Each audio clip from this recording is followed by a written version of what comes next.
ಒಂದೊಂದು ಕಡೆಯಲ್ಲಿ ಧರ್ಮಸ್ಥಳದಲ್ಲಿ ನೂರಾರು ಶವಗಳನ್ನ ಹೂತಿದ್ದೇನೆ ಅಂತ ಹೇಳ್ಕೊಂಡು ಬಂದಿದ್ದ ಮಾಸ್ಕ್ ಮ್ಯಾನ್ ಅಲಿಯಾಸ್ ಚಿನ್ನಯ್ಯ. ಇದೀಗ ಚಿನ್ನಯ್ಯ ಹಾಗೆ ಆತನ ಪತ್ನಿ ಖಾತೆಗೆ ಹಣ ಹಾಕದವರು ಯಾರು ಅನ್ನೋದರ ಮೂಲವನ್ನ ಪತ್ತೆ ಹಚ್ಚಲಿಕ್ಕೆ ಮುಂದಾಗಿದೆ ಎಸ್ಐಟಿ. ಮಹೇಶ್ ತಿಮರೋಡಿ ಆಪ್ತ ಗಣೇಶ್, ಚಿನ್ನಯ್ಯ ಹಾಗೂ ಆತನ ಪತ್ನಿ ಅಕೌಂಟ್ಗೆ ಹಣ ಹಾಕಿದ್ದ ಗಣೇಶ್ ಎಸ್ಐಟಿ ಅಧಿಕಾರಿಗಳು ವಿಚಾರಣೆಗೆ ಒಳಪಡಿಸಿದ್ದಾರೆ. ಹಣ ಟ್ರಾನ್ಸ್ಫರ್ ಮಾಡಿದವರಿಗೆ ನೋಟಿಸ್ ನೀಡಿತ್ತು ಎಸ್ಐಟಿ.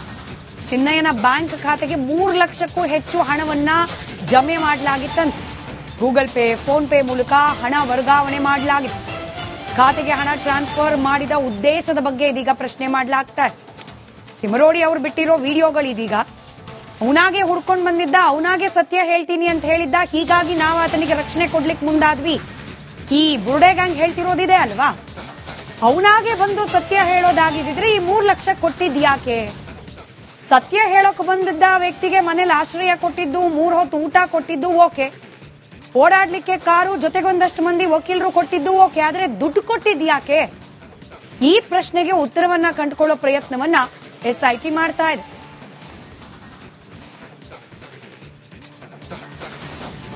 ಮತ್ತಷ್ಟು ಡೀಟೇಲ್ಸ್ ನಮ್ಮ ಪ್ರತಿನಿಧಿ ದಿನೇಶ್ ನೀಡ್ತಾರೆ, ನೇರ ಸಂಪರ್ಕದಲ್ಲಿದ್ದಾರೆ. ದಿನೇಶ, ಈ ಅಕೌಂಟ್ಗೆ ಹಣ ವರ್ಗಾವಣೆ ಮಾಡಿದ ವಿಚಾರಕ್ಕೆ ಸಂಬಂಧಪಟ್ಟಂತೆ ಇದೀಗ ಎಸ್ಐಟಿ ಅಧಿಕಾರಿಗಳು ಗಣೇಶ್ ಅನ್ನುವರನ್ನ ವಿಚಾರಣೆಗೆ ಕರೆದಿರೋದು. ಈ ಗಣೇಶ್ ಯಾರು ಮೂಲತಃ? ಈತ ಚಿನ್ನಯ್ಯನಿಗೆ ಹಣ ಹಾಕಿದ್ದ ಅನ್ನೋದಕ್ಕೇನಾದ್ರೂ ಸಾಕ್ಷ್ಯಾಧಾರಗಳು ಲಭ್ಯವಾದ ಹಿನ್ನೆಲೆಯಲ್ಲೇ ನೋಟಿಸ್ ಕೊಡಲಾಗಿರೋದಾ? ಏನ್ ನಡೀತಾ ಇದೆ ಸದ್ಯಕ್ಕೆ ವಿಚಾರಕ್ಕೆ ಸಂಬಂಧಪಟ್ಟಂತೆ ಅಪ್ಡೇಟ್ಸ್? ಹೌದು ಸ್ಮಿತಾ, ಅಂದ್ರೆ ಚಿನ್ನಯ್ಯ ಮತ್ತು ಆತನ ಪತ್ನಿಗೆ ಅಕೌಂಟ್ ಅನ್ನ ಪರಿಶೀಲನೆಯನ್ನು ಎಸ್ಐಟಿ ಅಧಿಕಾರಿಗಳು ಮಾಡಿದ್ರು. ಆಗ ಹಲವು ಕಡೆಗಳಿಂದ ಆತನ ಪತ್ನಿಗೆ ಮತ್ತು ಆತನಿಗೆ ಏನು ಹಣ ಜಮಾವಣೆ ಆಗಿರುವಂತದ್ದು ಎಸ್ಐಟಿ ಅಧಿಕಾರಿಗಳಿಗೆ ಗೊತ್ತಾಗಿತ್ತು. ಅಂದ್ರೆ ಗೂಗಲ್ ಪೇ, ಫೋನ್ ಪೇ ಮೂಲಕವಾಗಿ ಆ ಚಿನ್ನಯ್ಯ ಮತ್ತು ಚಿನ್ನಯ್ಯನ ಪತ್ನಿಗೆ ಹಣವನ್ನ ಟ್ರಾನ್ಸ್ಫರ್ ಮಾಡಲಾಗಿತ್ತು. ಹೀಗಾಗಿ ಆತನ ಅಕೌಂಟ್ ಡೀಟೇಲ್ ಅನ್ನ, ಅಕೌಂಟ್ ಟ್ರಾನ್ಸಾಕ್ಷನ್ ಅನ್ನ ಎಲ್ಲವನ್ನು ಕೂಡ ಪಡೆದುಕೊಂಡ ಎಸ್ಐಟಿ ಯಾರೆಲ್ಲ ಚಿನ್ನಯ್ಯ ಮತ್ತು ಚಿನ್ನಯ್ಯನ ಪತ್ನಿಗೆ ಹಣವನ್ನ ಹಾಕಿದ್ದಾರೆ ಅವರ ಮಾಹಿತಿಯನ್ನು ಕೂಡ ಸಂಗ್ರಹಿಸಿತು. ಅದರಲ್ಲೂ ಕೂಡ ಪ್ರಮುಖವಾಗಿ ತಿಮರೋಡಿನ ಅವರ ತಂಡದವರು ಒಂದಷ್ಟು ಜನ ಅವರಿಗೆ ಹಣವನ್ನ ಹಾಕಿದ್ರು. ಸುಮಾರು 3 ಲಕ್ಷದವರೆಗೂ ಕೂಡ ಹಣವನ್ನ ಜಮೆ ಮಾಡಿದ್ರು. ಅದು ಕೂಡ ಒಮ್ಮೆಲೆ 3 ಲಕ್ಷ ಅಲ್ಲ, ಒಮ್ಮೆ 10,000, ಒಮ್ಮೆ 20,000 ಇದೇ ರೀತಿಯಲ್ಲಿ ಹಣಗಳನ್ನ ಜಮೆ ಮಾಡ್ತಾ ಹೋಗಿದ್ರು. ಇದು ಎಸ್ಐಟಿ ಅಧಿಕಾರಿಗಳಿಗೆ ಗೊತ್ತಾಗಿರುವಂತದ್ದು. ಅಂದ್ರೆ ಪ್ರಮುಖವಾಗಿ ಆ ಒಂದು ಅವರ ಬ್ಯಾಂಕ್ ಖಾತೆಯ ಟ್ರಾನ್ಸಾಕ್ಷನ್ ಹಿಸ್ಟ್ರಿಯನ್ನು ಗಮನಿಸಿದಾಗ ಅದೆಲ್ಲವೂ ಕೂಡ ಗೊತ್ತಾಗಿತ್ತು. ಹೀಗಾಗಿ ಹಣದ ಮೂಲವನ್ನ ಕೆದಕಲಿಕ್ಕೋಸ್ಕರವಾಗಿ ಎಸ್ಐಟಿ ಬೇರೆ ಬೇರೆಯವರಿಗೂ ಕೂಡ ನೋಟಿಸ್ ಅನ್ನ ನೀಡಿದೆ. ಅದರಲ್ಲೂ ಕೂಡ ಪ್ರಮುಖವಾಗಿ ತಿಮರೋಡಿ ಅವರ ತಂಡದಲ್ಲಿ ಇದ್ದಂತ ಹಲವರಿಗೆ ನೋಟಿಸ್ ಅನ್ನು ಕೂಡ ನೀಡಿರುವಂತದ್ದು. ಅಂದ್ರೆ ಈ ಒಂದು ಬ್ಯಾಂಕ್ಗೆ ಹಣ ಜಮಾವಣೆ ವಿಚಾರವಾಗಿ ಅವರಿಗೆಲ್ಲ ಈಗಾಗಲೇ ನೋಟಿಸ್ ಅನ್ನು ಕೂಡ ನೀಡಿದ್ದಾರೆ. ವಿಚಾರಣೆಗೆ ಹಾಜರು ಆಗ್ಬೇಕು ಅನ್ನುವಂತಹ ಸೂಚನೆಯ ಜೊತೆ ಆ ನೋಟಿಸ್ ಅನ್ನು ಕೂಡ ನೀಡಿರುವಂತದ್ದು. ಅದರಂತೆ ಗಣೇಶ್ ಅವರನ್ನ ಈಗಾಗಲೇ ಎಸ್ಐಟಿ ವಿಚಾರಣೆಗೆ ಒಳಪಡಿಸಿದ್ದು. ಅಂದ್ರೆ ಈ ಗಣೇಶ್ನ ಖಾತೆಯಿಂದಲೂ ಕೂಡ ಹಣ ವರ್ಗಾವಣೆ ಆಗಿತ್ತು ಅನ್ನುವಂತಹ ಮಾಹಿತಿ ಇದೆ. ಹೀಗಾಗಿ ಗಣೇಶ್ನನ್ನ ಈಗಾಗಲೇ ಎಸ್ಐಟಿ ಅಧಿಕಾರಿಗಳು ವಿಚಾರಣೆಗೆ ಒಳಪಡಿಸಿದ್ದಾರೆ. ಈ ಗಣೇಶ್ ಯಾರು ಅನ್ನುವಂಥದ್ದು ನೋಡೋದಾದ್ರೆ, ಮಹೇಶ್ ಶೆಟ್ಟಿ ತಿಮರೋಡಿಯ ಆಪ್ತ ವಲಯದಲ್ಲಿ ಈ ಗಣೇಶ್ ಗುರುತಿಸಿಕೊಂಡಿದ್ದ. ತಿಮರೋಡಿ ಅವರ ಕಾರನ್ನ ಗಣೇಶ ಹೆಚ್ಚಾಗಿ ಚಲಾಯಿಸುತ್ತಿದ್ದ. ಜೊತೆಗೆ ತಿಮರೋಡಿ ಅವರ ಒಂದಷ್ಟು ಬ್ಯಾಂಕ್ ವ್ಯವಹಾರಗಳೇನಿದೆ, ಅವರ ಆರ್ಥಿಕ ವ್ಯವಹಾರಗಳೇನಿದೆ ಅದನ್ನ ಗಣೇಶ್ ನೋಡಿಕೊಳ್ತಾ ಇದ್ದ. ಹೀಗಾಗಿ ಗಣೇಶ್ನನ್ನು ಕೂಡ ಕರೆದು ಈಗಾಗಲೇ ವಿಚಾರಣೆಗೆ ಒಳಪಡಿಸಿರುವಂತದ್ದು.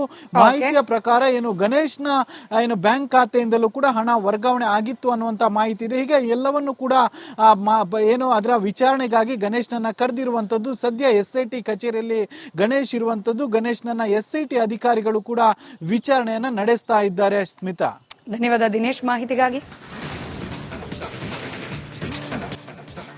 ಒಂದೊಂದು ಕಡೆಯಲ್ಲಿ ಧರ್ಮಸ್ಥಳದಲ್ಲಿ ನೂರಾರು ಶವಗಳನ್ನ ಹೂತಿದ್ದೇನೆ ಅಂತ ಹೇಳ್ಕೊಂಡು ಬಂದಿದ್ದ ಮಾಸ್ಕ್ ಮ್ಯಾನ್ ಅಲಿಯಾಸ್ ಚಿನ್ನಯ್ಯ. ಇದೀಗ ಚಿನ್ನಯ್ಯ ಹಾಗೆ ಆತನ ಪತ್ನಿ ಖಾತೆಗೆ ಹಣ ಹಾಕದವರು ಯಾರು ಅನ್ನೋದರ ಮೂಲವನ್ನ ಪತ್ತೆ ಹಚ್ಚಲಿಕ್ಕೆ ಮುಂದಾಗಿದೆ ಎಸ್ಐಟಿ. ಮಹೇಶ್ ತಿಮರೋಡಿ ಆಪ್ತ ಗಣೇಶ್, ಚಿನ್ನಯ್ಯ ಹಾಗೂ ಆತನ ಪತ್ನಿ ಅಕೌಂಟ್ಗೆ ಹಣ ಹಾಕಿದ್ದ ಗಣೇಶ್ ಎಸ್ಐಟಿ ಅಧಿಕಾರಿಗಳು ವಿಚಾರಣೆಗೆ ಒಳಪಡಿಸಿದ್ದಾರೆ. ಹಣ ಟ್ರಾನ್ಸ್ಫರ್ ಮಾಡಿದವರಿಗೆ ನೋಟಿಸ್ ನೀಡಿತ್ತು ಎಸ್ಐಟಿ. ಚಿನ್ನಯ್ಯನ ಬ್ಯಾಂಕ್ ಖಾತೆಗೆ 3 ಲಕ್ಷಕ್ಕೂ ಹೆಚ್ಚು ಹಣವನ್ನ ಜಮೆ ಮಾಡಲಾಗಿತ್ತಂತೆ. ಗೂಗಲ್ ಪೇ, ಫೋನ್ ಪೇ ಮೂಲಕ ಹಣ ವರ್ಗಾವಣೆ ಮಾಡಲಾಗಿತ್ತು. ಖಾತೆಗೆ ಹಣ ಟ್ರಾನ್ಸ್ಫರ್ ಮಾಡಿದ ಉದ್ದೇಶದ ಬಗ್ಗೆ ಇದೀಗ ಪ್ರಶ್ನೆ ಮಾಡಲಾಗ್ತಾ ಇದೆ. ತಿಮರೋಡಿ ಅವರು ಬಿಟ್ಟಿರೋ ವಿಡಿಯೋಗಳು ಇದೀಗ ಅವನಾಗೆ ಹುಡ್ಕೊಂಡು ಬಂದಿದ್ದ, ಅವನಾಗೆ ಸತ್ಯ ಹೇಳ್ತೀನಿ ಅಂತ ಹೇಳಿದ್ದ, ಹೀಗಾಗಿ ನಾವು ಆತನಿಗೆ ರಕ್ಷಣೆ ಕೊಡ್ಲಿಕ್ಕೆ ಮುಂದಾದ್ವಿ.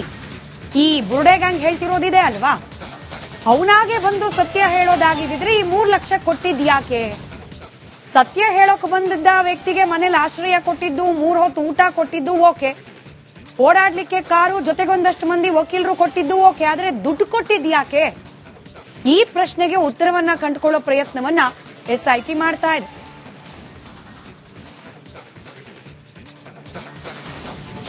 ಮತ್ತಷ್ಟು ಡೀಟೇಲ್ಸ್ ನಮ್ಮ ಪ್ರತಿನಿಧಿ ದಿನೇಶ್ ನೀಡ್ತಾರೆ, ನೇರ ಸಂಪರ್ಕದಲ್ಲಿದ್ದಾರೆ. ದಿನೇಶ, ಈ ಅಕೌಂಟ್ಗೆ ಹಣ ವರ್ಗಾವಣೆ ಮಾಡಿದ ವಿಚಾರಕ್ಕೆ ಸಂಬಂಧಪಟ್ಟಂತೆ ಇದೀಗ SIT ಅಧಿಕಾರಿಗಳು ಗಣೇಶ್ ಅನ್ನುವರನ್ನ ವಿಚಾರಣೆಗೆ ಕರೆದಿರೋದು. ಈ ಗಣೇಶ್ ಯಾರು ಮೂಲತಃ?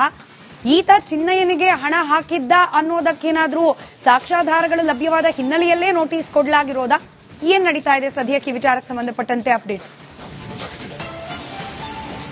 ಹೌದು ಸ್ಮಿತಾ, ಅಂದ್ರೆ ಚಿನ್ನಯ್ಯ ಮತ್ತು ಆತನ ಪತ್ನಿಗೆ ಅಕೌಂಟ್ ಅನ್ನ ಪರಿಶೀಲನೆಯನ್ನು SIT ಅಧಿಕಾರಿಗಳು ಮಾಡಿದ್ರು. ಆಗ ಹಲವು ಕಡೆಗಳಿಂದ ಆತನ ಪತ್ನಿಗೆ ಮತ್ತು ಆತನಿಗೆ ಏನು ಹಣ ಜಮಾವಣೆ ಆಗಿರುವಂತದ್ದು SIT ಅಧಿಕಾರಿಗಳಿಗೆ ಗೊತ್ತಾಗಿತ್ತು. ಅಂದ್ರೆ ಗೂಗಲ್ ಪೇ, ಫೋನ್ ಪೇ ಮೂಲಕವಾಗಿ ಆ ಚಿನ್ನಯ್ಯ ಮತ್ತು ಚಿನ್ನಯ್ಯನ ಪತ್ನಿಗೆ ಹಣವನ್ನ ಟ್ರಾನ್ಸ್ಫರ್ ಮಾಡಲಾಗಿತ್ತು. ಹೀಗಾಗಿ ಆತನ ಅಕೌಂಟ್ ಡೀಟೇಲ್ ಅನ್ನ, ಅಕೌಂಟ್ ಟ್ರಾನ್ಸಾಕ್ಷನ್ ಅನ್ನ ಎಲ್ಲವನ್ನು ಕೂಡ ಪಡೆದುಕೊಂಡ SIT ಯಾರೆಲ್ಲ ಚಿನ್ನಯ್ಯ ಮತ್ತು ಚಿನ್ನಯ್ಯನ ಪತ್ನಿಗೆ ಹಣವನ್ನ ಹಾಕಿದ್ದ ಅವರ ಮಾಹಿತಿಯನ್ನು ಕೂಡ ಸಂಗ್ರಹಿಸಿತ್ತು. ಅದರಲ್ಲೂ ಕೂಡ ಪ್ರಮುಖವಾಗಿ ತಿಮರೋಡಿದ ಅವರ ತಂಡದವರು ಒಂದಷ್ಟು ಜನ ಅವರಿಗೆ ಹಣವನ್ನ ಹಾಕಿದ್ರು. ಸುಮಾರು 3 ಲಕ್ಷದವರೆಗೂ ಕೂಡ ಹಣವನ್ನ ಜಮೆ ಮಾಡಿದ್ರು. ಅದು ಕೂಡ ಒಮ್ಮೆಲೆ 3 ಲಕ್ಷ ಅಲ್ಲ, ಒಮ್ಮೆ 10,000, ಒಮ್ಮೆ 20,000 ಇದೇ ರೀತಿಯಲ್ಲಿ ಹಣಗಳನ್ನ ಜಮೆ ಮಾಡ್ತಾ ಹೋಗಿದ್ರು. ಇದು SIT ಅಧಿಕಾರಿಗಳಿಗೆ ಗೊತ್ತಾಗಿರುವಂತದ್ದು. ಅಂದ್ರೆ ಪ್ರಮುಖವಾಗಿ ಆ ಒಂದು ಅವರ ಬ್ಯಾಂಕ್ ಖಾತೆಯ ಟ್ರಾನ್ಸಾಕ್ಷನ್ ಹಿಸ್ಟ್ರಿಯನ್ನು ಗಮನಿಸಿದಾಗ ಅದೆಲ್ಲವೂ ಕೂಡ ಗೊತ್ತಾಗಿತ್ತು. ಹೀಗಾಗಿ ಹಣದ ಮೂಲವನ್ನ ಕೆದಕಲಿಕ್ಕೋಸ್ಕರವಾಗಿ SIT ಬೇರೆ ಬೇರೆಯವರಿಗೂ ಕೂಡ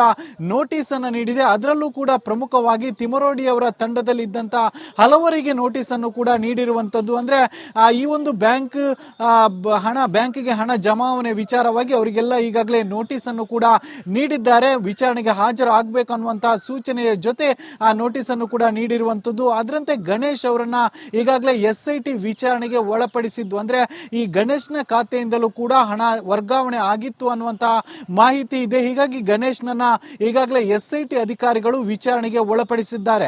ಈ ಗಣೇಶ್ ಯಾರು ಅನ್ನುವಂಥದ್ದು ನೋಡೋದಾದ್ರೆ, ಮಹೇಶ್ ಶೆಟ್ಟಿ ತಿಮರೋಡಿಯ ಆಪ್ತ ವಲಯದಲ್ಲಿ ಈ ಗಣೇಶ್ ಗುರುತಿಸಿಕೊಂಡಿದ್ದ.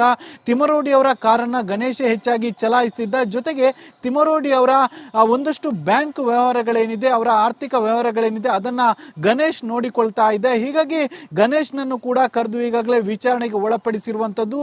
ಮಾಹಿತಿಯ ಪ್ರಕಾರ ಏನು ಗಣೇಶ್ನ ಬ್ಯಾಂಕ್ ಖಾತೆಯಿಂದಲೂ ಕೂಡ ಹಣ ವರ್ಗಾವಣೆ ಆಗಿತ್ತು ಅನ್ನುವಂತ ಮಾಹಿತಿ ಇದೆ. ಹೀಗೆ ಎಲ್ಲವನ್ನು ಕೂಡ ಅದರ ವಿಚಾರಣೆಗಾಗಿ ಗಣೇಶ್ನನ್ನ ಕರೆದಿರುವಂತದ್ದು. ಸದ್ಯ SIT ಕಚೇರಿಯಲ್ಲಿ ಗಣೇಶ್ ಇರುವಂತದ್ದು. ಗಣೇಶ್ನನ್ನ SIT ಅಧಿಕಾರಿಗಳು ಕೂಡ ವಿಚಾರಣೆಯನ್ನ ನಡೆಸ್ತಾ ಇದ್ದಾರೆ. ಸ್ಮಿತಾ, ಧನ್ಯವಾದ ದಿನೇಶ್ ಮಾಹಿತಿಗಾಗಿ.